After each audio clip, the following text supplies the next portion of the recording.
A ver si encuentro algo sobre medio ambiente. A ver. Mejor este. Nah, ¿sabes qué? Mejor escucho Todo Muy Natural 2.0. ¿Y vos? Muy buenas tardes a todos nuestros oyentes de Todo Muy Natural 2.0. Hoy un programa súper, pero súper especial, como ya les anticipamos la semana pasada. Hoy vamos a estar hablando del ENACOM, el Encuentro Nacional de Carreras de Comunicación y Periodismo, donde nosotras tuvimos el placer y el gusto de ir hasta San Luis y presentar nuestra ponencia. Hoy vamos a tener entrevistas, hoy va a ser un programa totalmente distinto, pero este programa no lo hago sola, como siempre digo y como siempre decimos, lo hago con mi amiga, compañera, colega, la licenciada en Comunicación Social, Melissa Manrique. Bueno, buenas tardes a todos, bienvenidos a este nuevo programa, el programa número 23 de Todo Muy Natural. Ya se acerca fin de año, ya se acercan el final de estos lindos programas, pero bueno, mientras tanto seguimos estando acá. Gi no se presentó, ella es Gina Gatti, mi gran amiga, compañera. Bueno, como dijo, vamos a hacer en este caso un especial sobre el ENACOM, que se los veníamos prometiendo desde hacía un tiempo, en el que va a haber muchas entrevistas. Vamos a hacer una edición especial. ¿Por qué? Porque vamos a hacer todo más sintético, pero va a haber muchas entrevistas. Ya les vamos a ir contando a quiénes se las hicimos, a quiénes se las realizamos. Pero bueno, no queremos comenzar este programa sin antes presentar al equipo que está detrás de todo esto en coordinación general. Yanela Alves, quienes nos dan una mano con producción, Diego Ibarra, Giselle Brica y Soledad Restivo.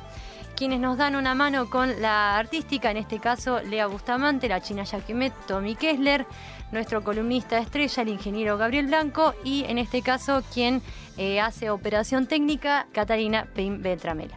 Bien, como siempre te queremos recordar nuestras líneas de contacto. Nos puedes escribir al 2284 15 500 200. En Instagram nos encontrás como Todo Muy Natural 2.0 y en YouTube como Radio Universidad Unicen. Ahora sí, sin más preámbulos, porque tenemos mucha información, nos vamos con la sección de efemérides. Efemérides en Todo Muy Natural. Y la primera efeméride que tenemos es el 19 de noviembre, que va a ser el Día Mundial de los Sistemas de Información Geográfica y tiene como objetivo concientizar la importancia de la geografía que desempeña en nuestras vidas y promover la profundización del tema en las escuelas, comunidades y organizaciones. El 22 de noviembre será el Día del Geógrafo. El 22 de noviembre se celebra el Día del Geógrafo en honor a Francisco Pascasio Moreno, quien falleció ese día en el año 1919.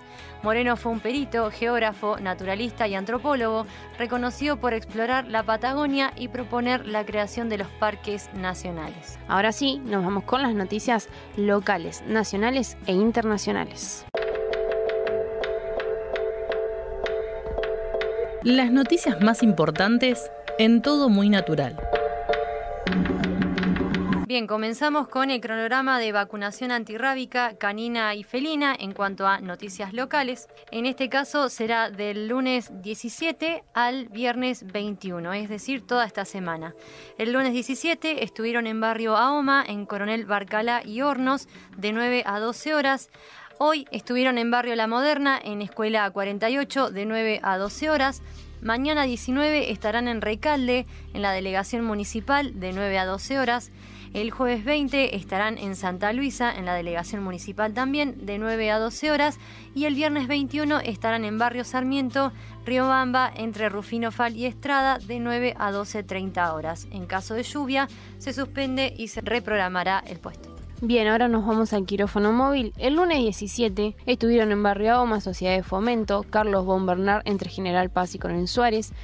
Martes, hoy en Paraje La Moderna, escuela número 48, y mañana miércoles en Recalde, delegación municipal. Para turnos previos puedes sacar turno por llamado o mensaje de WhatsApp al 284 15 66 6400 de 8:30 a 12 horas de lunes a viernes, y te aconsejamos que si quieres volver a ver el cronograma de la vacunación antirrábica o el quirófano móvil, puedes ir a Instagram a Adoptame Olavarría y ahí vas a tener toda la información.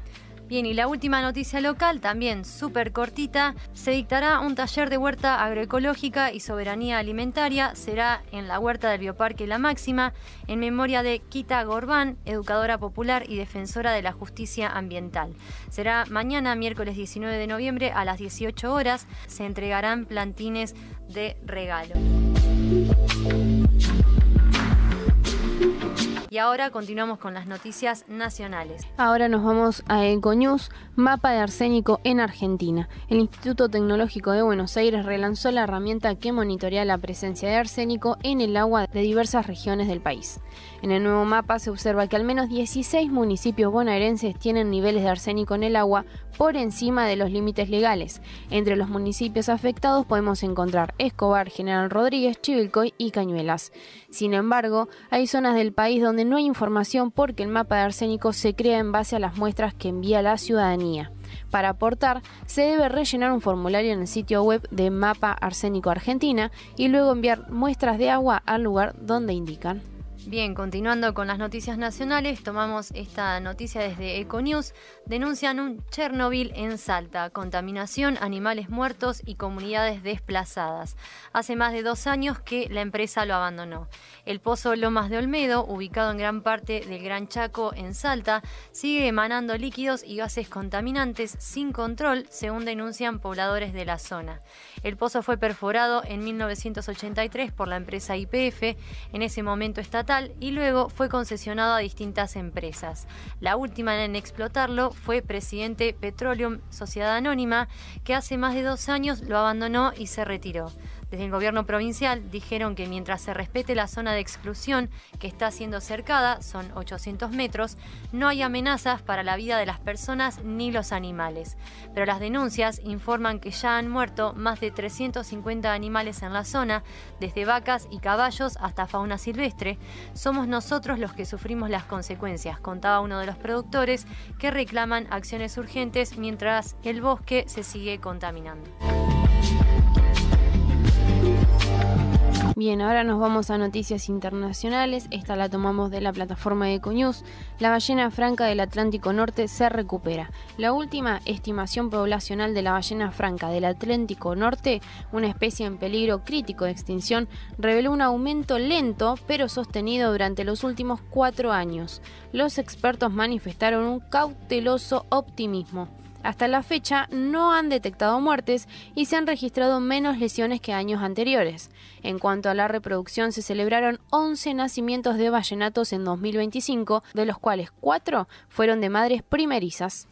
Bien, y la última noticia la tomamos desde Filonews. La COP30 arrancó en Brasil. ¿Qué es y por qué importa? Bueno, esto ya lo estuvimos comentando un poquito con Gabriel Blanco y seguramente la próxima columna estemos hablando con mayor profundidad, pero bueno, vamos a contarles que la COP30 es la conferencia climática más importante del año. Casi 200 países se reúnen en Belém para decidir cómo enfrentar el cambio climático y cumplir con el límite de 1,5 grados centígrados de aumento de temperatura establecido en el Acuerdo de París. Lula da Silva fue contundente en la apertura. Ya no es una amenaza del futuro, es una tragedia del presente, lo que recalcamos siempre en Todo Muy Natural. Lo que llamó la atención, Estados Unidos es el segundo país más contaminante del mundo, pero no envió representante oficial esta vez. Argentina participa con delegación nacional y provincial. 9 provincias buscan financiamiento internacional para proyectos climáticos. La COP30 es el 4º evento con mayor asistencia global después de los Juegos Olímpicos, el Mundial y la Asamblea de la ONU. Bien, espectacular para resaltar esto que Argentina participa con delegación nacional y provincial. Eso es muy importante. Sí. Eso quiere decir que no del todo nos estamos yendo, no hay un representante del país en sí, que ya lo estuvimos hablando, como dijo Meli, con Gabriel Blanco, pero está buenísimo que hay provincias que igual se manifiestan. Esto quiere decir que Argentina tiene opiniones distintas, pero que nos estamos manifestando y que queremos ser partícipes de esta lucha. Sí. Y súper importante también que destaco lo que dijo Meli. Ya no es una amenaza, como dijo Lula, es una tragedia del presente. ¿Qué hacemos el aquí, el ahora, no? Muy buena noticia, que seguramente vamos a estar hablando con Gabriel Blanco la semana que viene. Pero bueno, estas fueron unas noticias cortitas.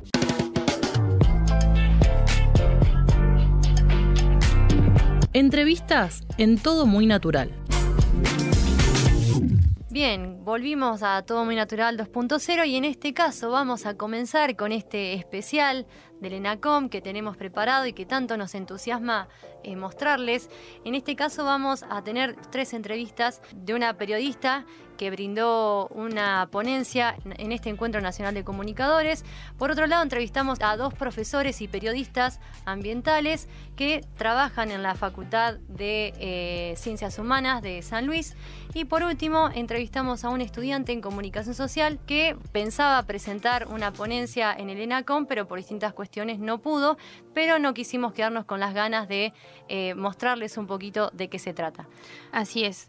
Tuvimos la oportunidad de hablar con 2 estudiantes que presentaron de alguna forma una ponencia, sus ponencias en base a lo que es el medio ambiente, mientras que Antonio y Bernardo son 2 docentes de la Facultad de Ciencias Humanas de San Luis que nos picó el bichito en decir, bueno, ¿cómo es la situación de San Luis? ¿Qué hace la universidad? ¿Cómo lo trabaja? Traer un poquito también otra realidad de otra provincia y cómo trabaja la universidad en cuanto a lo que es el medio ambiente. Entonces, ustedes van a encontrar en el día de hoy entrevistas distintas, pero que todos lo conecta el medio ambiente. Bien, bueno, vamos a comenzar con la primera entrevista. Quizás es la más larga, la más extensa, pero no menos importante.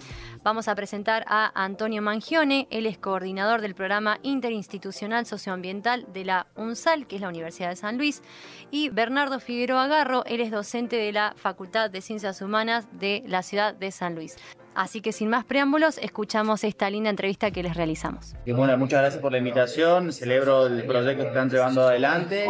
Mi nombre es Bernardo Figueroa Garro, soy docente de la Facultad de Ciencias Humanas. Estoy finalizando mi maestría en ambiente en la Universidad Nacional de Quilmes.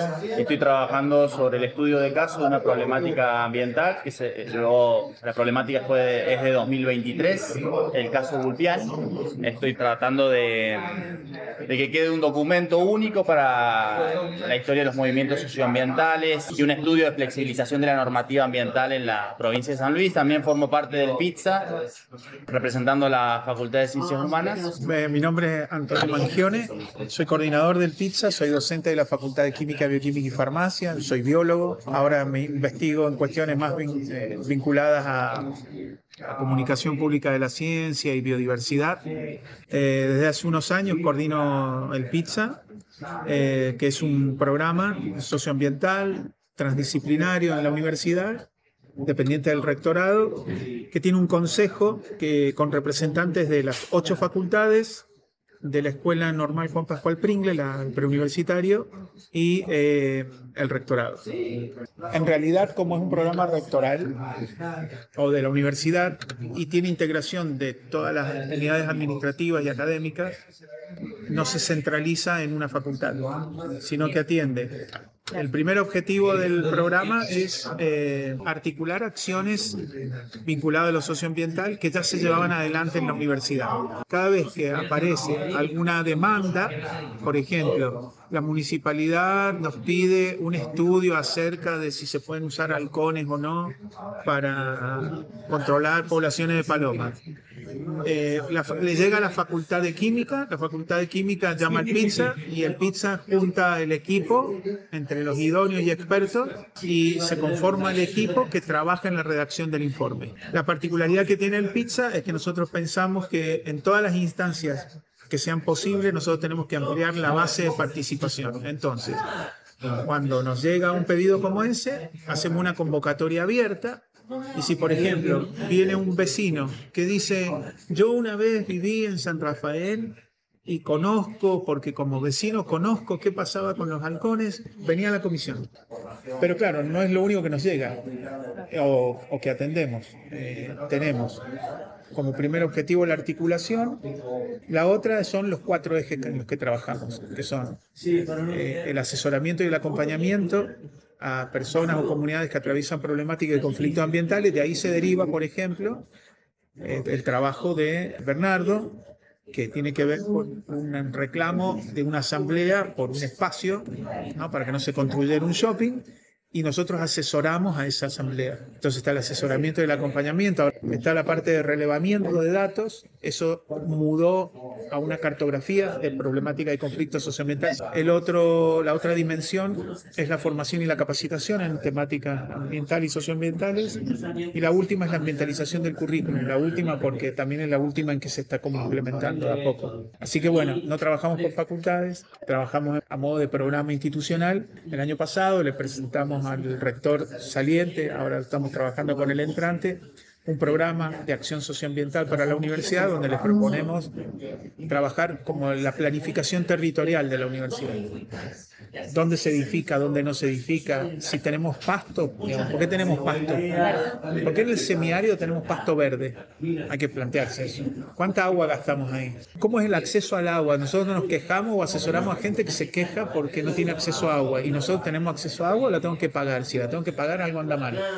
Adentro de la universidad, una manzana y tengo que pagar por el agua que tomo. Algo pasa ahí. Bueno, nosotros queremos intervenir la institución con la colaboración de decanos, de los departamentos y todas las dependencias del rectorado que van a hacer falta y trabajar como un plan territorial y uso de suelo de la universidad de una mirada socioambiental. Bien. ¿Y la universidad aporta talleres o charlas para estudiantes para si quieren participar, si quieren trabajar, si se quieren sumar?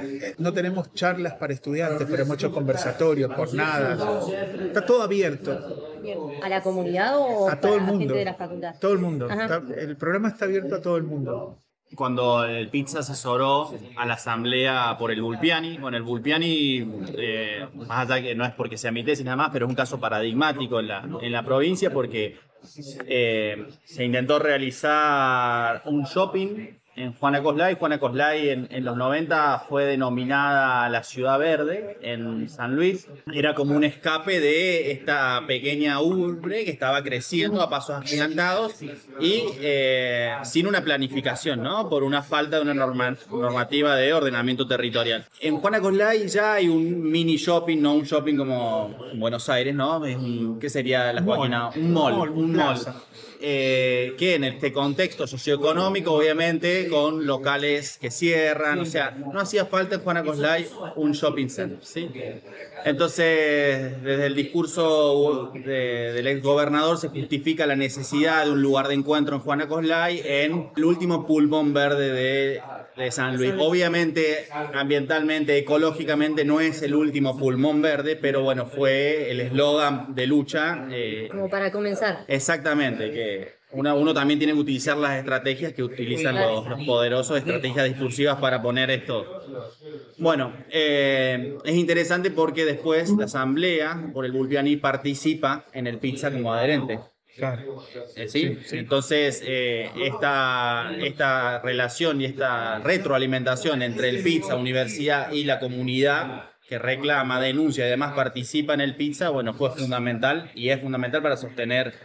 Ahí vuelvo a lo de adherente porque nos parece algo distintivo del programa. No es que tengamos charlas para estudiantes, pero sí está todo abierto y participan estudiantes. La figura de adherente se ancla en un principio básico que es la participación temprana en la toma de decisiones. Nosotros lo que necesitamos es tener un sistema donde la comunidad participe del día cero en la toma de decisiones del Pizza. Intentamos generar un vínculo entre la participación ciudadana porque algunas determinaciones llegan al Consejo Superior.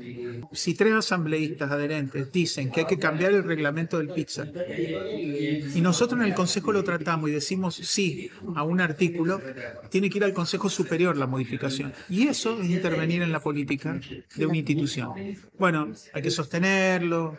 Hay que alentar la participación, a veces somos 20, a veces somos 4, a veces somos 10, y eso a mí en lo personal me tiene muy ocupado, que es como cómo movilizar a la gente que está demandando. De hecho, nos invitaron de la RUC, que es la Red de Universidades para el Cuidado de la Casa Común, a la universidad le invitaron a escribir un artículo para compilar un libro sobre deuda ambiental. Entonces los textos medio que estaban muy inclinados, podían unos textos inclinados a carbono, bonos y algunas cosas así.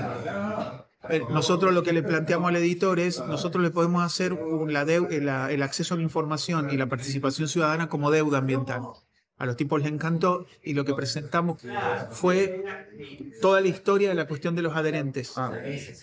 Como que los adherentes es un ejemplo en la universidad de participación temprana en la toma de decisiones y entendemos que se empieza a saldar una deuda, al menos en nuestra institución.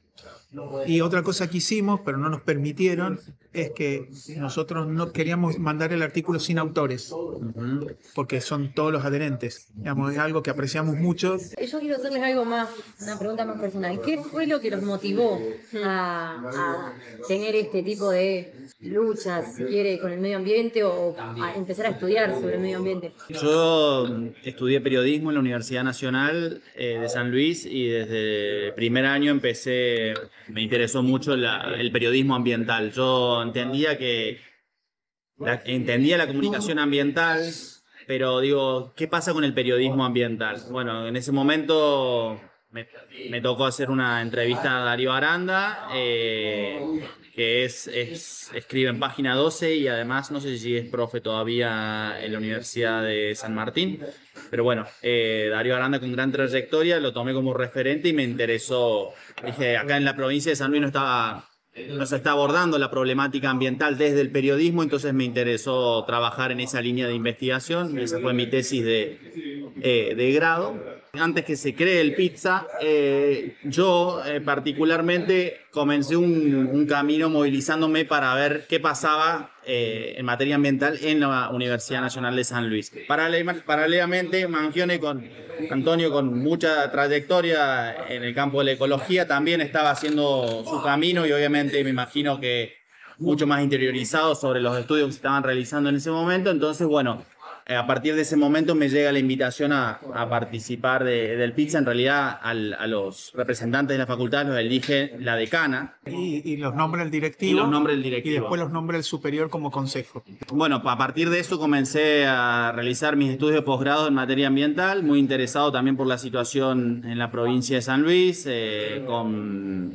creo que las políticas públicas ambientales necesitaban ser profundizadas porque muchas veces uno tenía normativas ambientales en la provincia, tenemos bastantes para levantar la bandera, pero después hay flexibilización a la hora de aplicarlas, ¿no? Bueno, el caso Vulpiani, hay el tema de manejo de recursos hídricos también, problemas en la ciudad de Merlo, en Villa de Merlo, en San Luis. Bueno, esas son las motivaciones que me han llevado a participar en ambiente en la universidad. Obviamente en la asignatura en la que yo trabajo, en la Facultad de Ciencias Humanas para las carreras de Periodismo, Comunicación y los profesorados, en el programa de la asignatura se llama Análisis de la Realidad Contemporánea o Análisis de la Realidad Latinoamericana y Argentina. La problemática ambiental está dentro de la materia, forma parte del programa desde hace ya 10 años y conozco, yo estoy en el departamento, si bien mi materia se dicta para carreras de comunicación y también para carreras del departamento de educación, conozco la realidad de algunas asignaturas y también ciertas problemáticas ambientales, por ejemplo, concepciones en torno al extractivismo, problematizar las concepciones en torno al desarrollo, están en algunas asignaturas de la Facultad de Ciencias Humanas. Bueno, mi inclinación por la cuestión ambiental, yo soy biólogo, así que de profesión, entonces, bueno, la inclinación por la cuestión de las ciencias naturales y la naturaleza, etcétera, es como que me atraviesa de muy chico.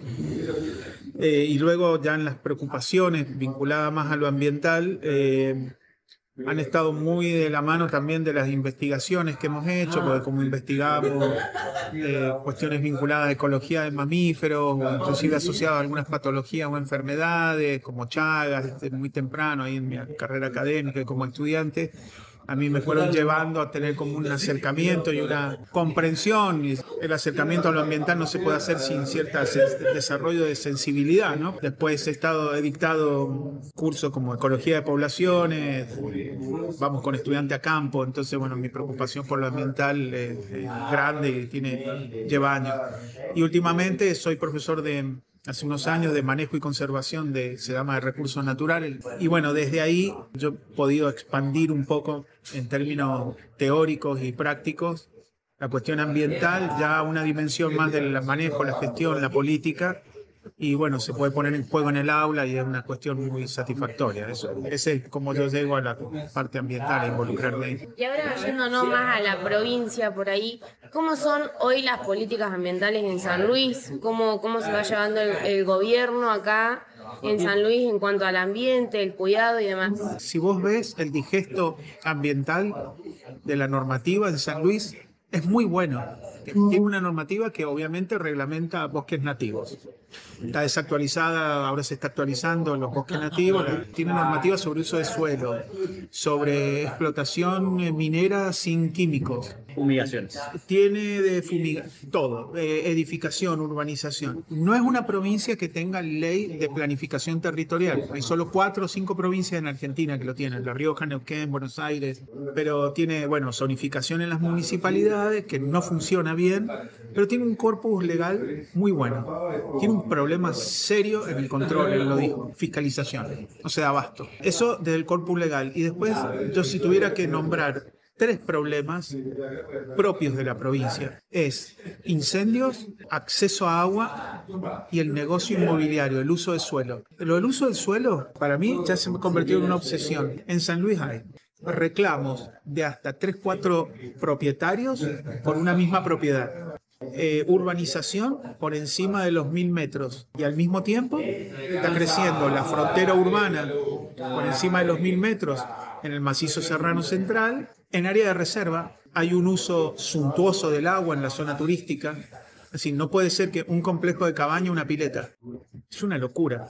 Entonces, para mí necesita una atención urgente y esa atención urgente solo va a ocurrir con participación ciudadana, ley de planificación territorial y un ordenamiento de la provincia. Yo creo que el contexto político nacional en materia ambiental está también en sintonía en relación a las políticas públicas que se llevan adelante en la provincia de San Luis. Justamente el gobernador de la provincia lo ha dicho públicamente, no es nada que estoy diciendo yo, respalda las políticas transformadoras, entre comillas, que está llevando adelante el presidente electo, Milei. Entonces, las políticas en materia ambiental que se están llevando a cabo en la provincia van en sintonía también con las políticas o las no políticas que se están llevando adelante en materia ambiental nacional. ¿Qué estoy diciendo con esto? Obviamente hay una invisibilización a nivel nacional, ¿sí? Una negación de las problemáticas socioambientales de nuestro país y de nuestra provincia también pasa eso. Bueno, ahora, y otra cuestión que me parece importante señalar, que no es de este gobierno, ¿no? Se viene replicando, es la falta de especificidad en los cargos en materia ambiental en la provincia. Históricamente la cartera ambiental la ocupaban personalidades políticas y lamentablemente lo ambiental no es parte de la agenda central. Obviamente se rodean de técnicos. Todo este contexto juega en contra para llevar a aplicar políticas públicas ambientales que vengan a solucionar los problemas de la gente, ¿sí? De las comunidades. La flexibilización ambiental, el no cumplimiento de las normativas que tenemos en la provincia, se realiza de una manera estratégica que no es tan fácil a veces de visibilizar y de comprender. Falta de política de prevención de incendios y sobre todo registros. Uno no encontraba, cuando en el 2020 se quemaron más de 100.000 hectáreas en la provincia de San Luis, ese dato es oficial, lo dijo el exgobernador de la provincia. Uno después quería buscar, decir, bueno, quiero ver qué se quemó, cómo se quemó, qué especies se perdieron, cómo afectó ecológicamente esta situación a la provincia. Hemos perdido, no sé, se quemaron cuántas miles de hectáreas de caldén, no sabíamos, no había forma de encontrar. Y lamentablemente a la hora de prevenir incendios o a la hora de que los bomberos voluntarios puedan ejecutar planes estratégicos de mitigación o de trabajo, era muy difícil porque no tenés acceso a la información pública. Cuando hay un sistema de alerta a nivel nacional que funciona, y funciona muy bien, ¿cómo es? Tiene unos satélites que apenas se detecta una diferencia en la superficie boscosa, ya sea por incendio o por desmonte, suena un sistema de alarma y en forma automática hace un informe, lo chequea a una persona y se lo manda a la provincia y le pregunta, vaya y vea si esto es real. Eso ocurre todo el tiempo. Sí. Eso ocurre todo el tiempo. El problema es dónde queda ese dato y cómo uno puede acceder. Entonces, uno puede ver año a año los informes de este sistema. Lo que no podés acceder es dónde está la información que San Luis ofrece. No está. A veces no coincidían los datos. San Luis no tenía su fuente de información, entonces... Porque una cosa es lo que detecta el satélite y otra cosa es que tenga que ir provincia, ir al lugar y chequear que ahí ocurrió un incendio y que esté quemado y etcétera. Entonces, yo no sé qué carga provincia, pero sé que algo le informa a Nación. Nación, cuando termina informando, informa lo de provincia. Entonces, como nunca está todo, siempre está en parte y en general fragmentado. En ese sentido, nosotros elaboramos un acta acuerdo entre la Universidad y la Defensoría del Pueblo, con la intermediación del PITSA, para elaborar con la Defensoría del Pueblo un sistema de bases de datos y diagramar un sistema de bases de datos ambientales propios, que pueda ser chupando la información de un lado, de algún lado, pero teniendo tu propia base de datos, o haciendo referencia a bases de datos que funcionan bien. Entonces, nuestra intención es que esto sea un servidor, un espacio compartido, universidad, defensoría, no gobierno, y que sea la universidad la que marque la agenda ambiental en materia de indicadores. Bueno, nosotras justamente también en el ENACOM presentamos la falta de información o cómo el medio ambiente no está en la agenda de los medios de comunicación. A nosotros nos pasa mucho que lo que es noticias locales y nacionales nos cuesta encontrar información básicamente. ¿Cómo ven ustedes esto, no? La falta de información o cómo el medio ambiente no es parte de la agenda, pero bueno, venimos nosotras los que nos interesa a querer ponerlo en la agenda. Los medios de comunicación acá en San Luis y bueno, a nivel nacional también. En este contexto, con la agenda que está marcando el gobierno de la nación, no van a aparecer en los medios nacionales, y sí, lo estoy diciendo públicamente, que la incidencia de los grandes medios de comunicación nacionales y su relación con el gobierno nacional y sus diálogos y todas las cuestiones que también desconocemos, qué conocemos y qué desconocemos. Entonces no esperemos ver un tratamiento informativo sobre los incendios del sur, que comenten cuántas hectáreas se quemaron, si Fiscalía ya encontró o está buscando, recolectando información, si está haciendo pericias sobre quiénes ocasionaron los incendios. No vamos a encontrar todo ese tipo de información, lamentablemente, pero hace unos años atrás era difícil acceder a información pública ambiental. Uno donde encontraba voy a tomarme la atribución de decir buena información ambiental en fundaciones, por ejemplo FARM, tenían que encontrar FARM, Fundación Vida Silvestre, estas fundaciones haciendo un esfuerzo muchas veces sobrehumano, contaban con equipos de investigación, publicaban, pero bueno, ya el derrame estaba realizado, no sé, pensando en Hachar, justamente nuevamente ahora ha habido un nuevo derrame en San Juan. Prácticamente es imposible, pero obviamente no vamos a caer en ese derrotismo constante, sino que bueno, hay que exigir una agenda ambiental, pero nuevamente el contexto marca. A partir de la comunicación alternativa, los trabajos desde las universidades hay que visibilizar, hay que tratar, ustedes como comunicadoras hay que tratar de sumar compañeros y compañeras a estos proyectos. Hay que reactivar lo comunitario, es la única forma de dar batalla, ¿sí? Batalla en términos informativos, culturales. Imagínense que los auspiciantes de los grandes medios de comunicación, no sé, por ejemplo, si ustedes quieren encontrar sobre una información sobre cómo fumigar una tal comunidad, y bueno, tenés los grandes pools de siembra y las grandes químicas, pensando en Monsanto, auspician los medios de comunicación, entonces no se van a visibilizar ciertas problemáticas, ¿sí? Quisiera creer que en este nuevo mundo digital, nuevo entre muchas comillas, estoy hablando y refiriéndome al poder de las redes sociales, el incentivo a los podcasts. Bueno, se puede trabajar y crear buenos proyectos comunicacionales, pero hay otra cuestión también. Se pelee el gobierno, las empresas y la comunidad para ver los índices que está publicando el PITSA desde la universidad. Sería fundamental, ¿sí? De esa forma uno revaloriza más el trabajo desde la universidad en un contexto donde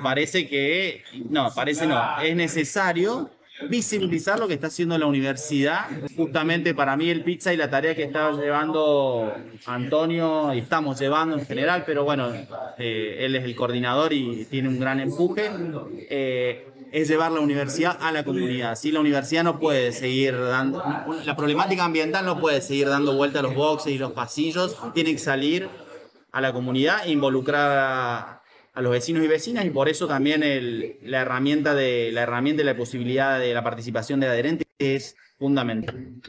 Y bueno, como ya última pregunta me parece, ¿cómo ven o cómo está afectando a la universidad pública el desfinanciamiento hacia las universidades?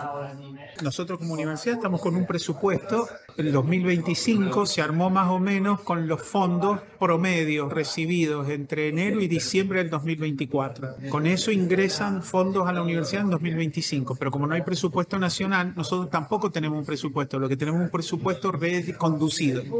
La universidad en el 2026 va a tener que erogar, ya lo está haciendo ahora, pero va a tener que erogar de lo que sea que tiene de ahorros para pagar los saltos de antigüedad, porque eso no está entrando a la universidad. Es decir, la universidad es insostenible el año que viene sin una ley de presupuesto.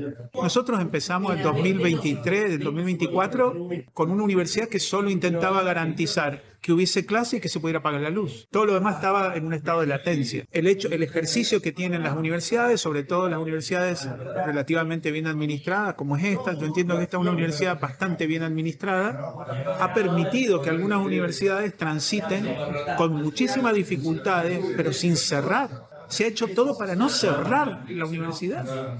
Por ejemplo, nosotros en el Pizza, que tenemos presupuesto asignado por la universidad, nos hacíamos lo que se podía. No dejamos de hacer cosas, pero no hicimos todo lo que teníamos pensado. Es una situación sumamente dificultosa. Y termino con esto. Y eso es un problema.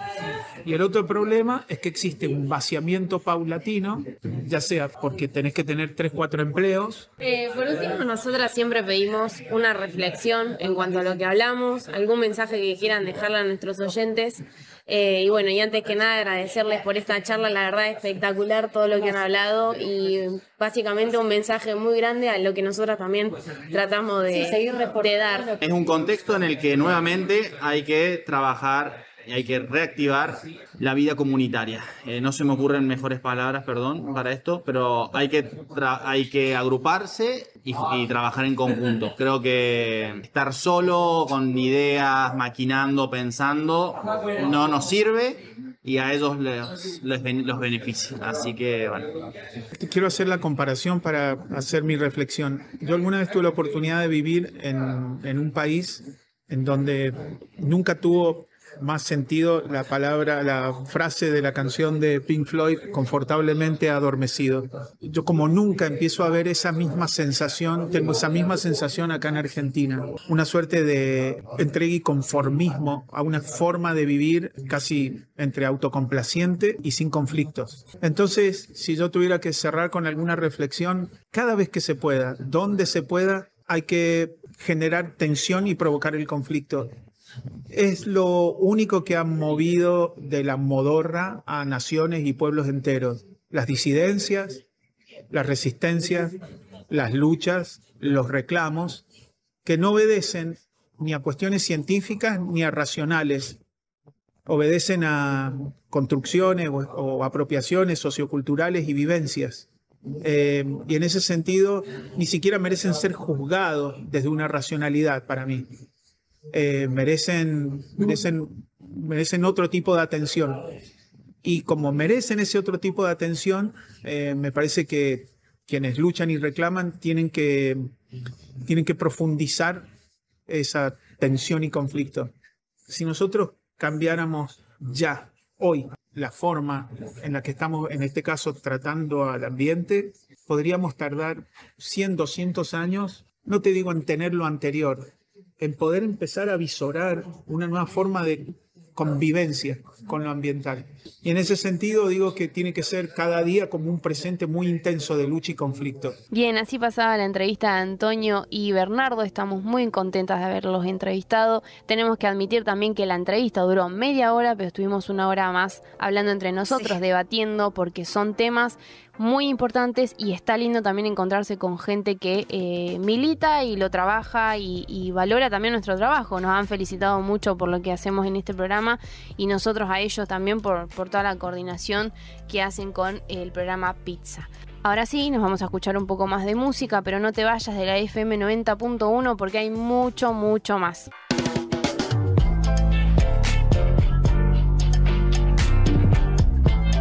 bien, como ya comentamos al principio del programa, hoy va a ser un programa dedicado a lo que fue el ENACOM, el Congreso de Comunicación en San Luis, y en esta oportunidad vamos a estar hablando con Faustina de Genaro. Ella es periodista, profesora, licenciada en Comunicación y magíster en Investigación en Ciencias Sociales, quien brindó su ponencia en el ENACOM sobre la salud en la agenda mediática, visibilización del dengue en los medios digitales argentinos en el periodo 2023-2025. Bueno, Faustina, bienvenida, todo muy natural, muchas gracias por estar con nosotras hoy.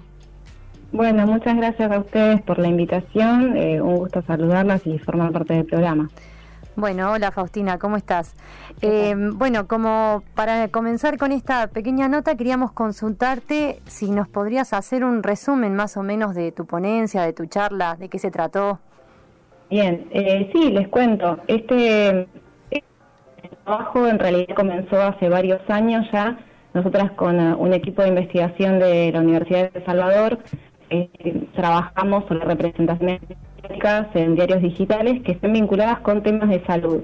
Habíamos empezado hace unos años con temas de COVID, principalmente representación de la vacunación contra el COVID-19, cómo aparecen los laboratorios, cómo aparece el rol del Estado, de los funcionarios, de la ciudadanía también. Y el proyecto, bueno, fue avanzando, fue dando sus frutos, sus hallazgos, y luego continuamos con el dengue para también ya instalar la representación mediática de temas de salud. Notamos que los temas de salud en la agenda mediática van y vienen, pero se instalan de manera bastante notoria cuando surge algún hecho como los que acabo de mencionar, como el COVID o como el dengue. De esa manera nosotros creemos que es necesario también acompañar esa agenda con un análisis discursivo, un análisis de criterios de noticiabilidad, de encuadres, de framing, de representaciones mediáticas y también modalizaciones, es decir, cómo aparecen estos actores en la agenda mediática. Y también principalmente actores que quizás antes no estaban tan al descubierto o con tanta notoriedad como son los laboratorios. Nosotros, si no nos sacamos mal, hace unos años cuando estaba la denominada carrera por las vacunas contra el COVID-19, nos empezamos a familiarizar con nombres de laboratorios que antes ni siquiera conocíamos, ¿no? Pfizer, Moderna, qué vacuna te dieron, cuál está mejor testeada. Empezamos a hablar atravesados por justamente estas noticias que aparecían en los medios. Y la ponencia que trabajamos en el ENACOM, en la última, tuvo que ver con representación de la campaña de vacunación contra el dengue en Ciudad de Buenos Aires y en Provincia de Buenos Aires. Para que te den una idea acerca del contexto, para dar una idea, bueno, en diciembre de 2023 salió una alerta del Ministerio de Salud por la epidemia sobre el dengue. Una vez que llegas a Capital Federal, nosotros decimos, bueno, ahí entonces parece como que se visibiliza a nivel nacional. Sigue pasando esto de la visión muy porteñocéntrica que una vez que sucede en Buenos Aires, entonces ahí sí es serio, ¿no? Ahí sí, entonces le damos cobertura o adopta un criterio de noticiabilidad, cosa que bueno, siempre está en debate porque en realidad también es una epidemia que ha estado en el país durante mucho tiempo. Una vez que llega a Capital, ahí entonces, bueno, ese es un criterio que nosotros tomamos como alerta para decir, bueno, vamos a ver entonces cómo se ocupan los medios. En diciembre de 2023 entonces sale esta alerta, los gobiernos municipales, provinciales, tratan de gestionar la compra de vacunas por su parte, porque bueno, a nivel nacional esto no es política de Estado y no lo era tampoco. Entonces tanto el gobierno de la Ciudad Autónoma de Buenos Aires como el de Provincia de Buenos Aires gestionan con diferentes laboratorios y compran también finalmente a un mismo laboratorio una cantidad de dosis para distribuir de manera gratuita o organizada. A raíz de esto salen los anuncios en septiembre y en octubre de 2024 de los funcionarios políticos, y nosotros lo que tomamos para esta ponencia fue el análisis discursivo de las notas acerca de esa situación de enunciación, de esa situación donde los políticos salen a comunicar la vacunación gratuita. Todo esto lo digo porque en realidad lo que presentamos en el ENACOM es una parte de un proyecto mucho más grande que engloba las representaciones mediáticas sobre la salud, tanto del dengue desde 2023 hasta 2024 y también lo que fue la investigación del COVID. Es decir, es una investigación que está inscrita en un programa mucho más grande que lleva 6 años. Respecto de la herramienta de la recolección de datos, bueno, nosotros trabajamos con análisis discursivo porque queríamos recolectar sentidos más en profundidad, es una técnica más cualitativa y además porque notamos que la cobertura fue bastante pobre en sentido de cantidad, o sea, cuantitativamente hubo muy pocas noticias que trataran este tema de la vacunación. Nosotros trabajamos con Clarín, Infobae y La Nación en sus versiones digitales, porque son los más visitados, y tomamos el día de la comunicación de esta vacunación, tanto en provincia como en ciudad. Desarrollamos una herramienta para recolectar los encuadres, las representaciones sociales, la modelización discursiva, algunas tensiones discursivas también y algunos recursos discursivos y paratextuales, para luego también comparar cómo era el tratamiento de los anuncios en provincia versus el tratamiento de los anuncios en Ciudad Autónoma de Buenos Aires y también entre los diferentes medios. Parame cuando quieras, yo sigo hablando. No, es que está muy interesante todo lo que vas contando, todo el proceso, en qué se basaron. La verdad que es muy interesante el tema que eligieron. A nosotras, te comento ya que estamos, nosotras nos presentamos en el ENACOM y llevamos una problemática que es justamente la poca visibilización que hay sobre el medio ambiente, sobre todo, más que nada, en cuanto a la agenda de los medios de comunicación. Yo lo que quería preguntarte, porque a medida que ibas hablando, te iba escuchando y me parece muy interesante todo lo que estás diciendo, pero quería preguntarte a vos qué te movilizó o qué te llevó a decir, che, presentemos esto en el ENACOM, investiguemos de esto, hablemos de esto, de ¿qué te llevó justamente a esto, no? A visibilizar esta problemática donde la salud, en este caso, y por qué no también con el medio ambiente de la mano, no está en la agenda mediática. ¿Qué te llevó a plantear esta problemática e investigar sobre esto? Bien. Esto, como comentaba al principio, nació en realidad con el COVID. Y en principio la primera curiosidad fue pensar en cómo estaban representados los laboratorios y la industria farmacéutica. Actores que antes ni siquiera se les conocía el nombre y que de repente aparecieron en los medios y de repente nos enteramos que tienen intereses económicos y de repente nos enteramos que participan en acciones políticas y de repente nos enteramos que son multinacionales que no solamente tienen laboratorios sino que tienen otras empresas. Es decir, de pronto nos encontramos con estos actores que siempre estuvieron, yo digo de pronto más en tono irónico, pero que por primera vez aparecen con nombre, aparecen como más transparentados en sus intereses dentro de lo que fue la carrera por las vacunas. En ese sentido, también nos cuestionamos, bueno, cómo es el rol de los medios, desde también una función normativa que pueden llegar a tener, cómo ese encuadre, qué valoraciones le dan a la vacunación, qué valoraciones le dan al cuidado de la salud de los sujetos sociales, de la comunidad, acompañado por esta representación también, finalmente que deja de ser opaca, ¿no?, de los laboratorios en la vida social.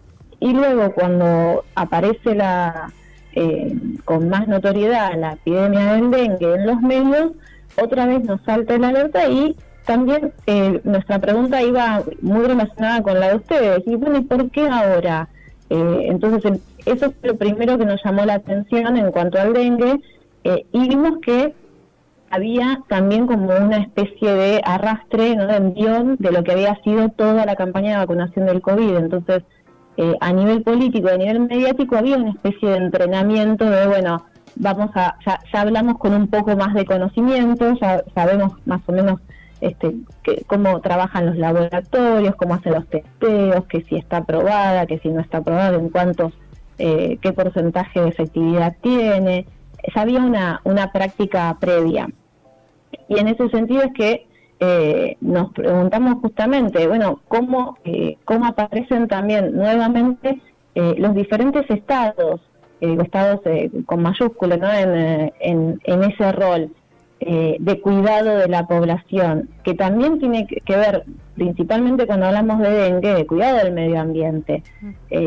O sea, si hay alguna articulación, de hecho, bueno, en los hallazgos ya les anticipo que no hay ningún tipo de articulación entre la vacunación, cuidado de la salud y cuidado del medio ambiente, por lo menos no en el tratamiento, no es como que aparecen totalmente desvinculados o como si no tuvieran ninguna relación, que por supuesto que sí la tiene. No se habla, hablando de poca visibilización, no se habla de condiciones sociales, de problemas estructurales que tienen las familias, los hogares, que viven acompañados, que vivimos acompañados por la contaminación constante, y eso también genera una proliferación del mosquito transmisor. No se habla de eso, sino que se habla de un Estado garante de la compra, la administración y la distribución de las vacunas de manera eficiente. Eso es lo que se habla, en realidad. Tal cual. Yo me adelanto un poco a los resultados. Es como que las coberturas siempre refuerzan, decimos, una representación de la vacunación como un acto de modernidad sanitaria, como que estamos en la modernidad. Esa modernidad del Estado es un garante del cuidado de la ciudadanía, y se trata al sujeto, decimos, social como una persona que tiene que participar, que tiene que cooperar, y sin embargo con algunas diferencias siempre entre provincia y ciudad. Para decirlo de una manera más sencilla, al ciudadano de Buenos Aires, de Ciudad Autónoma de Buenos Aires, se le da mucha más responsabilidad y se entiende que es más activo en los cuidados, en la prevención. En cambio, al sujeto de la provincia de Buenos Aires se lo trata desde la representación mediática como alguien mucho más pasivo, que está esperando que vengan y le den las vacunas y que se vayan y ya está. Es como una ciudadanía más receptora, pasiva de una política pública, y no tanto como un agente de prevención, como sí es tratado el ciudadano de Buenos Aires capital. Faustina, discúlpame, ¿y en el resto del país cómo se lo trata al ciudadano? Al igual que al resto a excepción, digamos, de los porteños, digamos, ¿no? Bueno, es muy buena la pregunta, y para eso tenemos que irnos en realidad a los diarios más circunscritos a cada municipio, a cada localidad, a cada provincia. Nosotros cuando pensamos en esta investigación, en principio tomamos estos anuncios porque fueron los que tuvieron cobertura. Claro. En diarios nacionales la verdad es que no hay más cobertura, quizás en Córdoba, quizás Santa Fe, pero hasta ahí. Claro. Después cuando se trata de anuncios del AMBA, del área metropolitana de Buenos Aires, ahí los diarios nacionales tienen la cobertura. Pero la verdad es que es como ustedes dicen, no hay visibilización de qué sucede en otras provincias. Claro. Al principio, cuando surgió la epidemia de dengue con mayor fuerza, se hablaba de las provincias del norte del país como en realidad focos de contagio, focos de proliferación de dengue, y no tanto como, bueno, ¿qué hacemos qué se puede hacer o qué está haciendo qué están haciendo los diferentes gobiernos para la gestión de la compra de vacunas o para la prevención? La verdad es que adoptó notoriedad una vez que llegó al pico máximo en Ciudad de Buenos Aires. Después en otras provincias el tema está invisibilizado, realmente no se trata. Y sumo algo, sí, en algunos periódicos más municipales, locales, por ejemplo, no sé, Ecos Diarios de Necochea, o La Voz del Interior en Córdoba, Ahí también tratan, por lo que estuvimos relevando, que en realidad se nos iba del corpus, ¿no? de esta investigación, pero por lo que estuvimos relevando, también se trata o se lo representa al ciudadano como una persona que tiene que seguir una serie de pasos. Bueno, estas instrucciones: descacharreo, no dejar agua estancada en ningún lado, ponerse protector, ponerse repelente, proteger a los más chiquitos con también con repelente o con las redes para los bebés, ¿no? lo que se ponen en los carritos, en los cochecitos, y después asistir al médico en caso de fiebre, en caso de estos síntomas, y ya está, y esperar. O sea, no había mucha más información. Es como se le da una especie de, o sea, los medios ahí trabajan como una especie de recetario. O sea, es decir, bueno, te doy la receta de qué tenés que hacer durante los próximos 3 meses, más o menos. Y después hablamos. O sea, como no hay, la poca notoriedad, la poca visibilidad que tienen es principalmente para reforzar la prevención a modo de tips, ¿no? A modo de un listado de cositas que tenemos que hacer. Eso fue lo que estuvimos notando. Bien, Fausti, no sé si Meli tiene alguna otra pregunta. Ella me dice que no. Respondió todo lo que estaba preguntando, así que sí, no, excelente. Y mucho más, la verdad que la información que nos has dado también como que suma a lo que nosotras hemos charlado acá en el programa. Lo charlamos mucho, lo charlamos también en el ENACOM cuando expusimos de esto, ¿no? De la falta de visibilización o que se toma bueno, en este caso, por ejemplo, el dengue con solamente la vacunación y no se habla, y solamente en Buenos Aires, y no se habla sobre la contaminación que también genera que hoy el dengue se encuentre cada vez más en espacios de barrios, de personas que hoy, antes por ahí también se comunicaba que era en barrios más complejos por ahí, ¿no? Y hoy es en todos lados. Entonces, me encanta que hayamos podido hablar con vos. Teníamos muchas ganas de tener esta entrevista, esta nota con vos. Por último, siempre les pedimos a nuestros entrevistades, que nos comenten alguna reflexión, algo que quieran dejar, algún mensaje que quieran dejar a nuestros oyentes. Y bueno, sobre esto que a nosotras nos interpela mucho, que es un poco sobre el medio ambiente, la salud y la visibilización en los medios de comunicación, y me parece muy relevante darte el espacio a vos y que puedas dejar tu mensaje y tu reflexión en el día de hoy. Bien, para los oyentes, para las oyentes del programa, no perdamos de vista que el cuidado del ambiente es hoy, es en la actualidad, que no hay un planeta B, un plan B, es lo único que tenemos. Entonces, la responsabilidad periodistas por parte de los medios tiene que ser activa, tiene que ser siempre transparente y buscando las fuentes autorizadas. Por parte de las oyentes, fundamentalmente que sigan los temas, que no los abandonen, y también que sigan informándose para tomar los recaudos necesarios, porque además la contaminación tiene 1000 caras, muchas caras, y es transversal, y es, de nuevo, es hoy. No hay segundas oportunidades. No tenemos un planeta de repuesto suplente esperando en el banco, así que lo tenemos que cuidar en la actualidad. Muchas gracias, Faustina, por esa linda reflexión. Nosotras opinamos lo mismo y siempre lo mencionamos en todos los programas. No hay un planeta B, tenemos que cuidar el que tenemos ahora y tomar medidas ahora, no de ahora de cara a 2030, no de ahora a 2040. Son ahora las decisiones. Bueno, muchísimas gracias por llamarme. Muchas gracias, gracias a vos. Nos vemos. Gracias, éxito, saludos. Así pasaba Faustina de Genaro, periodista, profesora, licenciada en Comunicación y magíster en Investigación en Ciencias Sociales. Ella brindó una ponencia en el ENACOM de San Luis que trataba sobre la salud en la agenda mediática, visibilización del dengue en los medios digitales argentinos del 2023 al 2025. Esto creo que ya lo dije cuando le pregunté, pero lo quiero volver a destacar, que se separe la salud de lo que es el medio ambiente, y en este caso el dengue, me parece como muy mal. No tiene mucho sentido que no se relacione. Exacto, porque todo se relaciona. Es como dijo ella, se dan como ciertos pasos donde la comunidad, el ciudadano, la ciudadana tiene que seguir a rajatabla con el tema del dengue, pero hay un montón de cosas más, como la contaminación, lo que está pasando en el arroyo, las enfermedades.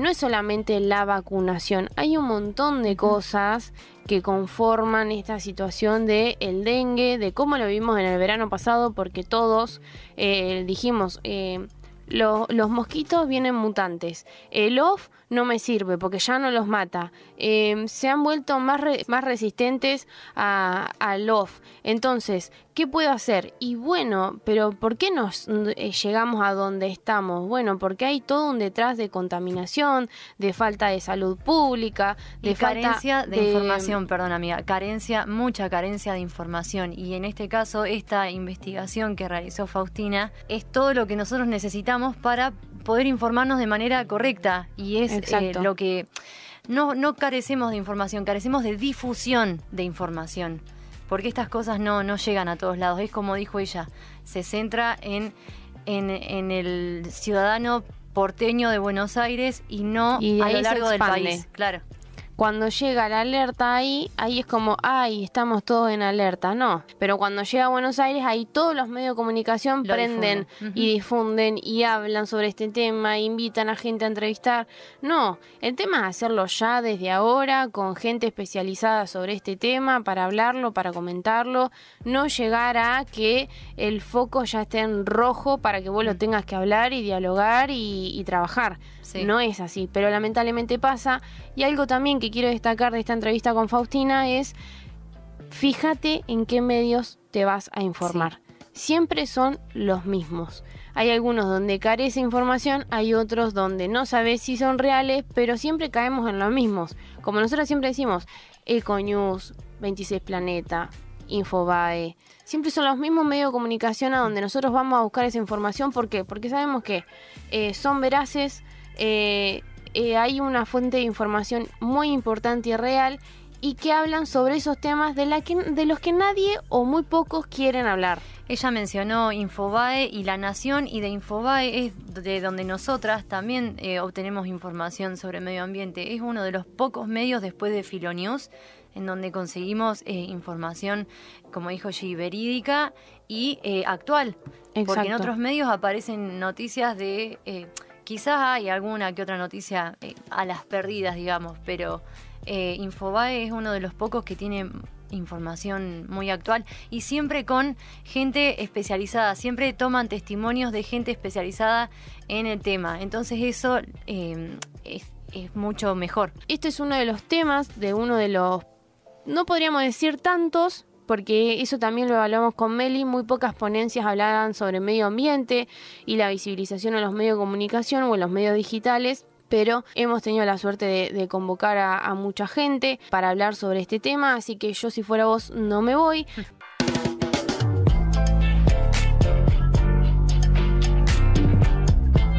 Bien, y dentro de este lindo especial sobre el ENACOM, vamos a realizar otra entrevista. Quien está en comunicación en estos momentos es Agustín Álvarez. Él es estudiante de Comunicación Social de la UNCUYO, quien, él iba a brindar una ponencia en el ENACOM, pero por distintas cuestiones esto no sucedió. De igual manera, nosotras quisimos contactarnos con él para que nos cuente un poquito. ¿Cómo estás, Agustín?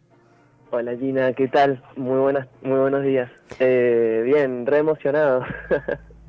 Bueno, bienvenido a Todo Muy Natural. Vamos a contarles a los oyentes. La ponencia era la cultura medial digital y sus relaciones con la crisis socioambiental, una aproximación desde el pensamiento de Yussi Parica. Lo primero que queremos proponerte, y lo primero que vamos a decirte que hagas, mejor dicho, es... resumir un poco esta ponencia, qué es lo que querías presentar, de qué querías hablar, y el tema justamente de la aproximación desde el pensamiento de Yussi Parica, contar un poco y resumir un poco de qué se trataba esta ponencia, así los oyentes también se informan y nosotras también. Sí. Perfecto. Bueno, chicas, primero que nada, muchas gracias por el espacio. Tengo la suerte de que justo me contactó Melissa para esta situación, porque como decían, diferentes aspectos no pude terminar de dar la ponencia, y creo que es un tema fundamental, ya que en general en comunicación se nos ha dado como un lugar muy puntual para poder hablar sobre cualquier tema, ¿no? Uh-huh. Y justamente Parikka, que es un autor, un teórico de los medios de Finlandia, viene escribiendo sobre esto desde el 2010, ¿no? Como cuál es el lugar que puede ocupar una persona que estudia los medios de comunicación y la cultura medial para poder enfrentar diferentes problemáticas. Una de esas es, por ejemplo, cuáles son los entrelaces entre el arte y la cultura social. Pero bueno, puntualmente en este caso, la crisis socioambiental se ve como enraizada en la perspectiva que tiene Parikka para hablar sobre una geología de los medios. ¿Por qué una geología de los medios? Viene de una perspectiva que ve en los medios posibilidades de entender la cultura que no sean solo desde el punto de vista histórico, ¿no? O sea, esto de, bueno, la cultura occidental empieza en Grecia y nos lleva a todo un lado, sino que ve como todas estas patas más alternativas, ¿no? Y bueno, ¿por qué una geología? Porque como que hace ver a los medios como esos cúmulos de minerales, de trabajo, de pensamiento técnico encarnado, ¿no? Entonces, esa aproximación, ese punto de vista, nos hace encontrar de una forma totalmente alternativa muchas problemáticas que se entrelazan en los medios. Una es, por ejemplo, cuál es la materialidad con la que medios de comunicación ahora, por ejemplo, sí o sí, toda la parte más computarizada, pero también hablamos de técnica cuando hablamos de radio, cuando hablamos de televisión, cuando hablamos de toda la infraestructura de redes que conecta nuestra cultura actual. Entonces va un poco por ese lado, ¿no? Como ver cuáles son la parte económica, en algún punto, política, social, que está por detrás y que también determina nuestra cultura. Bien, Agustín, ¿y qué fue lo que te motivó o los motivó, en caso de que hayan sido varios los que iban a exponer? ¿Qué fue lo que los motivó a presentar este tema, esta ponencia? Bien, este tema se enmarca en una cátedra que se llama Informática y Sociedad, que se dicta en la facultad, ahora pasó a estar en quinto año. Y bueno, en esta la perspectiva que busca dar a conocer a los estudiantes y las estudiantes, pero principalmente a la comunidad académica, ¿no? O sea, hay estudiantes de comunicación, pero también, por ejemplo, de sociología, egresados, profesores también, que se van de a poco aproximando a esta perspectiva, que es la del materialismo medial. En esta perspectiva vemos que justamente hay como que los medios no se circunscriben, no se reducen a lo que nosotros pensamos o como nosotros los usamos. No son solo una tecnología, es como que está en contra de esa permanente metáfora que hay de, bueno, ¿cómo usas un martillo? ¿Para construir o para...? Bueno, no, justamente ve las tecnologías de una manera crítica, ¿no? Y desde una perspectiva se le dice farmacológica, es decir, una tecnología usada de una forma en la que hay mucha tecnología, va a tener unos efectos, y poca tecnología va a tener otros efectos. Entonces, dando a entender cuál es esa perspectiva desde la materia, pudimos desde diferentes temáticas abordar muchos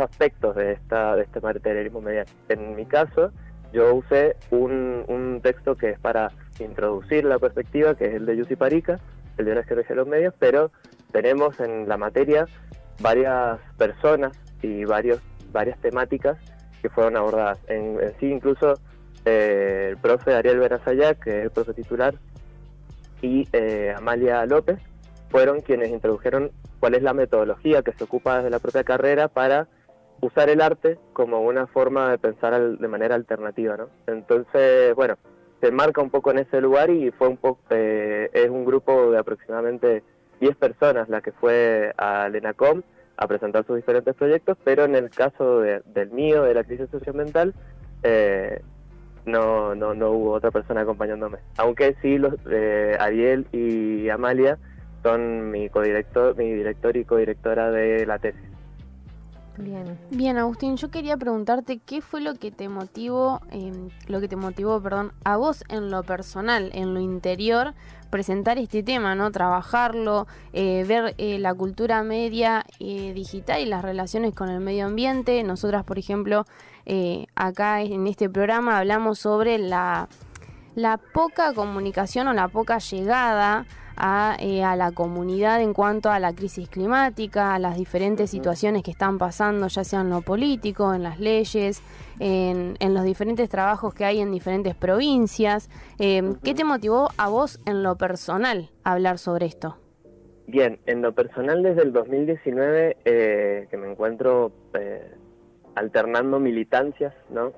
Primero estuve en Viernes por el Futuro, después en SUMEC, que es una asociación de derechos humanos que trabaja acá en la provincia desde el 2007, y bueno, estuve en SUMEC en el 2022, y ahí gracias a el involucramiento que tiene esta organización en diferentes problemáticas, pude meterme en los procesos de participación ciudadana que, bueno, desde hace un tiempo están ocurriendo en la provincia, pero que, bueno, como con todo lo que está ocurriendo actualmente a nivel nacional y provincial, los gobiernos ahora están mucho más favorables a quizá un proyecto más extractivista de país antes que a la participación. Entonces, y en todo caso también dicen que dan la participación generando mecanismos que son medio extraños con respecto a la libertad de expresión, bueno, hay muchos paréntesis que hacer al respecto y que creo que involucran mucho a la comunicación, pero no desde los lugares en los que lo solemos pensar a veces, porque, por ejemplo, no se piensa desde nuestra carrera cuáles serían las mejores instancias de participación que se le podría dar a las poblaciones, ¿no? Entonces, claro, si pensamos que la comunicación mediada, es decir, televisión, radio, redes sociales, llámese Instagram, TikTok, lo que sea, son parte de la participación y de la democracia, de alguna forma, son parte protagónica de la democracia.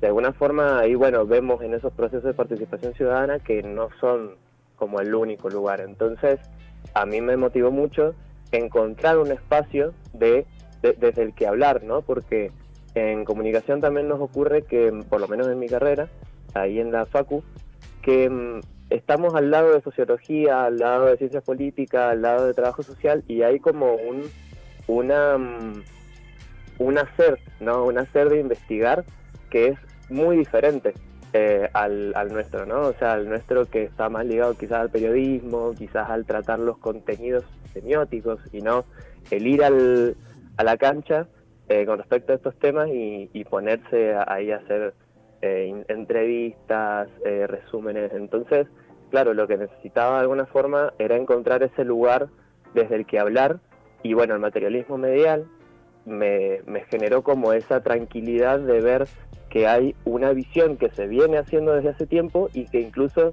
es disidente en muchos aspectos a las otras, ¿no? Porque, por ejemplo, una de las cuestiones fundamentales del materialismo medial es que busca entender el arte como esa forma de relacionarse con la realidad que es incluso paralela a otras dimensiones, como puede ser la económica, la política, la social.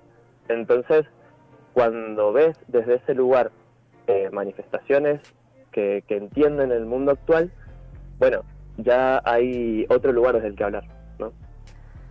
Bien, y para ir cerrando ya, Agustín, la última pregunta que queremos hacerte es: ¿cuál es tu opinión sobre lo medioambiental y los medios de comunicación?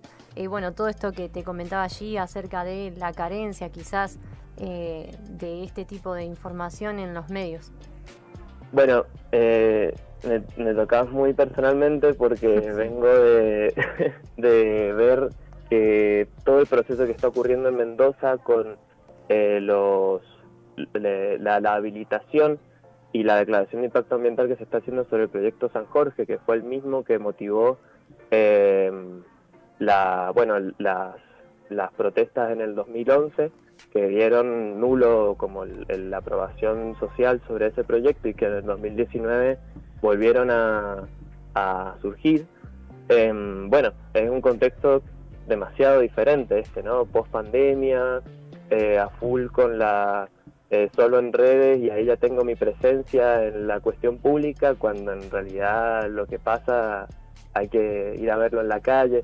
Entonces ahí los medios tienen un rol protagónico, medios de comunicación tradicionales, los digitales, tienen un rol protagónico en hacer circular ideas, pero principalmente en dar ese aspecto de la participación ciudadana y no solo remitirse a ser emisores receptores, ¿no? De mensajes, que eso a veces creo que es como lo más difícil y lo que en algún punto solemos dejar de lado. Si la comunicación mediada nos ayudara a poder ver qué instancias son en las que tenemos que participar para efectivamente saber más sobre ambiente, poder tener un empoderamiento democrático y tal, creo que sería muy diferente la historia, porque evitaríamos como estas burbujas de resonancia que se arman, ¿no?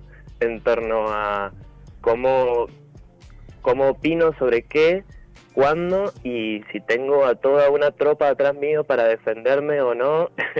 y estos bandos que se arman, esta polarización, cuando en realidad estamos todos en el mismo mundo, estamos todos con los mismos problemas, justamente con los mismos problemas globales y quizás más locales, pero de los que tenemos menos chance algunos y otros más de defendernos, ¿no? de sobrevivir a esos problemas. Justamente la tesis también un poco, y el trabajo, buscaba dar cuenta de cuál es esa concepción no antropocéntrica, no que se centra en el humano exclusivamente, sino que puede ver lo ético, e incluso también, de alguna forma Parica dice, lo obsceno, ¿no?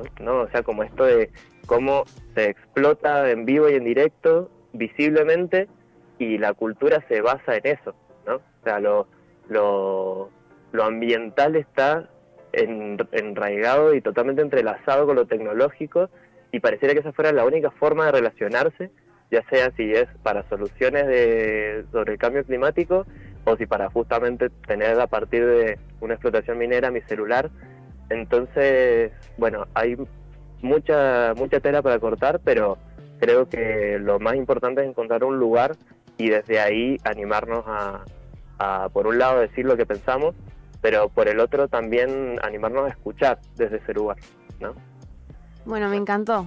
Sí, espectacular la reflexión, Agustín. Excelente. La verdad son cosas que acá, al menos en nuestro programa, y si tenés en algún momento algún ratito para escucharnos, sí, son debates y cosas que hablamos un montón, como por ejemplo, bueno, esto también lo llevamos al INACOM nosotras, de cómo en carreras, en nuestro caso en la UNICEN, cómo carreras como comunicación social y periodismo no tienen esto de hablar y de analizar la crisis socioambiental, y que hoy el medio ambiente no es parte tampoco de la agenda de los medios de comunicación, de las redes sociales, y está buenísimo que traigas esto, ¿no? El de intervenir no solamente en los medios, porque hoy en día las redes, por ejemplo, sí son una gran herramienta, pero también involucrarnos en la calle, en la militancia, sí, en nuestros hogares, con nuestras familias, llevarlo a los debates, a la educación. Creo que hablaste y diste una reflexión muy clara de lo que nosotras siempre tratamos de llevar este mensaje al programa, así que te lo agradecemos un montón. Yo también les agradezco un montonazo el espacio, la reflexión conjunta, y a la vez también el ver que comunicación puede ser muchísimas cosas, pero nunca puede dejar de lado el factor humano, ¿no? O sea, sí, que es esto de cómo nos relacionamos. Y a veces cuando hablamos de redes o cuando hablamos de cómo generar un mensaje, eso es lo que suele quedar un poco de lado, ¿no? El contacto y todo. Entonces, bueno, a mí me interesa mucho esto, seguir hablando al respecto, pero principalmente ver qué es lo que genera, ¿no? Ese mensaje, ese espacio de reflexión. Y antes quería decirles que esto que traes sobre las reflexiones hechas desde la propia comunicación, que como decís, y estoy de acuerdo, no tienen como un espacio fundamental a la hora de estudiarlo, a la hora de entenderlo, de aprenderlo. El principal punto de resistencia que he encontrado a la hora de resistencia en contra de este como sistema más globalizado de ocultar lo que es injusto y exponer lo que es inmaterial, lo que está todo bien, vamos a cambiar el mundo, bla, bla, bla, bla, está puesto en el periodismo de investigación, tanto nacional como internacional, ¿no? O sea, hay información muy copada, hay información que han sacado periodistas especializados sobre, por ejemplo, inteligencia artificial, sobre también toda la reflexión en torno a los basurales de residuos electrónicos, a las minas de coltán en África. Bueno, hay mucha tela para cortar, que cuando vos haces preguntas precisas en Google y no te restringís a lo primero que te aparece, sino que te vas a las otras páginas, tenemos muchísima información, pero también hay que saber cómo tomar esa información, ¿no? O sea, no es todo importante. Bueno, ese es un proceso re lindo de hacer también. Sí. Y re sensibilizador también igual. Sí, es así, sí, tal cual. Bueno, Agustín, muchísimas gracias por haberte sumado a Todo Muy Natural. Estamos muy felices de haber podido contactarnos con vos y bueno, tenés las puertas abiertas para cuando quieras volver a comunicarte con nosotras. Me sentí muy cómodo, quiero volver a contactarme con ustedes pronto y bueno, espero este año ya tener la tesis lista, así hablamos sobre este tema y hacemos que sea una puerta de entrada para más temas. Espectacular. Buenísimo. Acá vamos a estar entonces. Sí. Buenísimo, Gina. Beli, muchas gracias. Muchas gracias, Agustín. Gracias a vos. Adiós.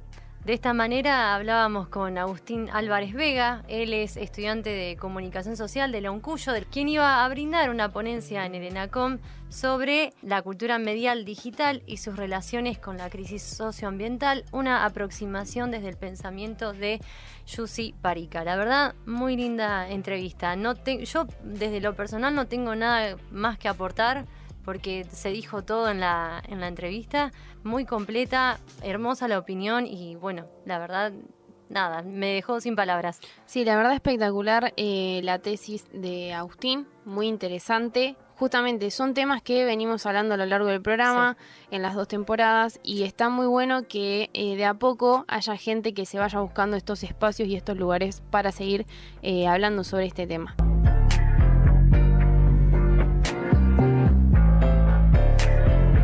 Ahora nos toca a nosotras, les queremos dejar un fragmentito de nuestro programa, que también lo van a encontrar, de nuestro programa, no, de nuestra ponencia, mejor dicho, que también lo van a encontrar en Instagram. Vamos ahí a subir un fragmentito de lo que fue. Les comentamos un poco, nosotras llevamos Todo Muy Natural 2.0 primero al Encuentro Nacional de Radios Universitarias y esta vez tuvimos la oportunidad de ir al ENACOM. Queremos agradecer a Yanela Alves, a Nicolás Casado, a Gustavo Flensburg, que nos apoyan, que nos acompañan, a la comisión de la radio. Estamos muy contentas que nos dieron la oportunidad de ir y en nuestra ponencia llevamos un poco esto, ¿no? La falta de información o cómo llega la información del medio ambiente, mejor dicho, a los medios de comunicación, cómo no es parte de la agenda. Bueno, fueron cosas también que fueron saliendo en las entrevistas con Bernardo, con Agustín, con Antonio, con Faustina. Fueron temas que salieron y bueno, son justamente la problemática de alguna forma que nosotros llevamos al ENACOM. Así que bueno, sin más preámbulos, les dejamos este fragmento. Gracias por escucharnos una vez más. Nos encontramos el martes que viene a las 19 horas por la FM 90.1. Te recordamos nuestra línea de contacto 284 15 500 200, en Instagram como Todo Muy Natural 2.0 y en YouTube como Radio Universidad Unicen. Y antes de irnos también vamos a presentar al equipo que compone Todo Muy Natural, quienes les hablamos siempre: Gina Gatti, Melissa Manrique, la coordinadora general Yanela Alves, en producción Diego Ibarra, Giselle Brica, Soledad Restivo, en artística Lea Bustamante, la China Yaquemet y Tommy Kessler, el columnista estrella, el ingeniero Gabriel Blanco, y en este caso en operación técnica Catalina Betramela. Queremos cerrar este programa con este hermoso momento que vivimos este 2025, porque creemos que Todo Muy Natural, si llega al ENACOM, va a llegar mucho más lejos también. No vamos a bajar los brazos, es un proyecto en conjunto y la verdad es muy hermoso y hemos tenido la oportunidad de llevarlo a San Luis, así que queremos que escuchen este pedacito. Así cerramos Todo Muy Natural 2.0. Adiós. Adiós. Haciendo los distintos programas nos fuimos dando cuenta de la real problemática que por lo menos nosotras dos encontramos, y es que hace falta información y contenido en los distintos medios. Más o menos, mire, lo estuve explicando, el tema de investigación dentro, la falta de información en medios de comunicación masivos y el medio ambiente que no pertenece a la agenda de los medios, ¿no? Podríamos decir. Nos pasa mucho a nosotras, más que nada, en lo que es la agenda local. Los únicos dos temas que hablamos, para los que no son de nuestra ciudad, es el quirófano móvil, todo lo que es castración y lo que es vacunación antirrábica. Después no hay más información, por ejemplo, nos ha pasado sí encontrar información sobre denuncias en contaminación al arroyo, pero no tiene tanta difusión, ya que los medios más masivos, al tener publicidades o bueno, justamente eso es lo que determina o a veces lo que bloquea que estas denuncias y estas cosas que están pasando no llegan a los medios. Y en los medios masivos generalmente duran 2 o 3 días, como lo que fue las inundaciones de Bahía Blanca, como ya todos sabemos, o los incendios que hubo en Córdoba, en Bariloche. Bueno, son difusiones que tuvieron 2 o 3 días, ya después no eran parte de la agenda. Entonces, siempre era eso lo que a nosotras nos llamaba mucho la atención. Tampoco se difunden las causas, es decir, por qué se ocasionó o qué fue lo que produjo este desastre natural, digamos. Solamente se difunde la información cuando ya los medios no pueden ocultarlo más. Se muestra cuando ya pasó, digamos, ¿no? Cuando o por qué se ocasionó. Exactamente. A medida que fuimos investigando, en realidad esto nos pasó más por la práctica, pero después cuando fuimos buscando a ver si había algún autor o alguien que ya lo estuviera charlando, ya lo estuviera investigando, encontramos en este caso a González Alcaraz, que retoma Wolf, que considera que las nociones que los periodistas poseen sobre el público y sobre lo que a él le interesa suelen ser fundamentales en la producción de noticias. Para los que ya venimos trabajando en medios de comunicación sabemos que esto es lo principal. Muchas veces lo que le interesa al público es lo que más difundimos, ¿no? Y que las cuestiones ambientales se vinculan con efectos o impacto a futuro. Eso también lo vimos en muchas entrevistas, por ejemplo en los congresos que siempre vimos, como la COP30 o el Contrato de París. Siempre se piensa, bueno, pensemos de acá a 2030, cuando las cosas están pasando ahora. ¿Qué soluciones buscamos ahora? ¿Qué podemos hacer nosotros desde nuestro lugar? Aunque a veces creemos que los impactos son muy grandes, porque es así, porque a veces nos sobrepasan. ¿Cómo podemos nosotros poner nuestro granito de arena en nuestros hogares, de la comunidad, de la educación? Entonces, justamente el programa también lo hacemos con ese objetivo. Poder también llevar esas cosas grandes que nosotros vemos, ¿no? Como las inundaciones, la deforestación, la contaminación, cómo podemos nosotros arrancar de nuestros hogares. Eso también nos lleva a el punto de partida con las entrevistas o las columnas. Sí, también buscarle el lado reflexivo, el lado más social, es decir, lo que dice Gil, ¿qué podemos hacer para evitar este tipo de cosas? Pero también esto, reflexionar y hablar con especialistas, con distintos científicos sobre este tema. También lo que vemos, bueno, la falta de compromiso en las instituciones, ¿no? Generalmente, al menos en nuestra ciudad, las escuelas son las que van a buscar, por ejemplo, a los rescatistas de animales. Nosotros tenemos una columna que se llama La Rueda del Rescate, que bueno, también nosotros ponemos a Radio Universidad en ese lugar, ¿no? En darle una mano o ponerla a la comunidad justamente. Y bueno, y en R1 Rescate hemos hablado con muchos rescatistas de nuestra ciudad. Bueno, después nos fuimos a Sur, nos fuimos a Buenos Aires, tuvimos la oportunidad de hablar con mucha gente.